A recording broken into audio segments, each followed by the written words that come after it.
ભાવનગર શહેર જિલ્લામાં આજરોજ 8 નવા કોરોના પોઝિટિવ કેસો નોંધાયા જ્યારે 12 દર્દીઓ બન્યા કોરોના મુક્ત। જિલ્લામાં નોંધાયેલ 5887 પોઝિટિવ કેસ પૈકી 41 દર્દીઓ હાલ હોસ્પિટલમાં સારવાર હેઠળ।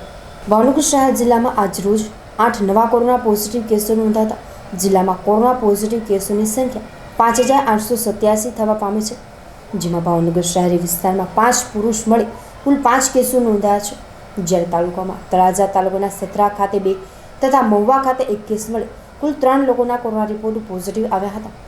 જ્યારે આજરોજ ભાવનગર મહાનગરપાલિકા વિસ્તારના 6 અને તાલુકાના 6 એમ કુલ 12 કોરોના પોઝિટિવ દર્દીઓ કોરોના મુક્ત થયા હતા।